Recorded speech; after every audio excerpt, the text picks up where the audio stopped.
اور استبرا کرنا یعنی اطمینان حاصل کرنا کہ پیشاب کی نالی میں کوئی قطرہ باقی نہیں رہا۔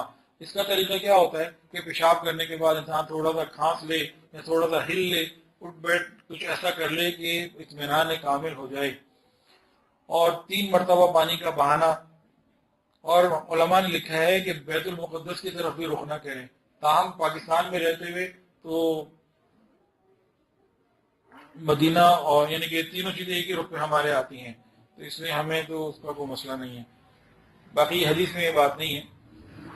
بیت الخلاء میں کوئی ذکر نہ کرے، کوئی گفتگو نہ کرے، چھینک آئے تو دل سے الحمدللہ کہے، زبان سے نہ کہے، کسی گزرگاہ میں، قبروں کے پاس، مسجد میں جو ہے وہ پیشاب پخانہ نہ کرے۔ اور ایک ادب یہ لکھا ہے کہ پخانہ پیشاب کرتے وقت نہ پیشاب کو دیکھے نہ پخانے کو دیکھے۔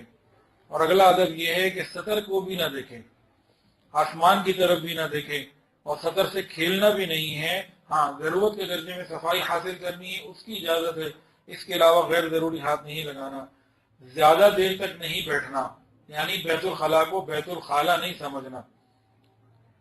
پیشاب کرنے کے لیے نرم زمین اختیار کرنا، کیا مطلب؟ آج کل کے ماحول میں جو فلیش ہم لے کر آئیں وہ خوب بڑے ہوں اور خوب گہرے ہوں، کہ واپس نہ لوٹ کے آئیں، فلیٹ نہ ہوں۔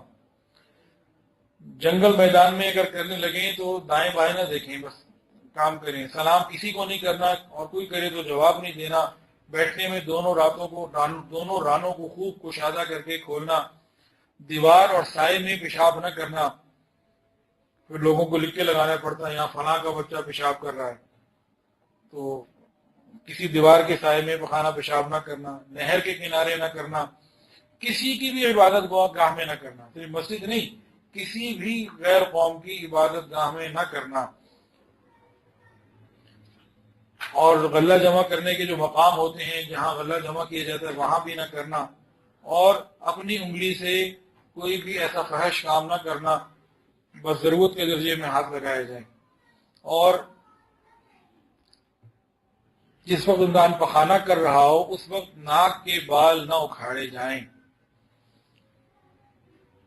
اونچی جگہ میں بیٹھ کے نیچے کی طرف سے انسان کو ایسے پیشاب کرے کہ نیچے بہتا ہوا چلا جائے، لیکن ایسا نہ ہو کہ واپس آ جائے، اس کا خیال کرنا۔ اور پیشاب کرنے کے بعد صابن وغیرہ سے ہاتھ دھو لینا۔ طہارت حاصل کرنے کے لیے اگر ہاتھ میں نجاست لگی ہو تو پہلے بائیں ہاتھ کو دھو لینا۔ جب ہاتھ دھوتے ہیں تو پہلے دایاں ہاتھ دھونا چاہیے، لیکن اگر ہاتھ میں نجاست لگی ہوئی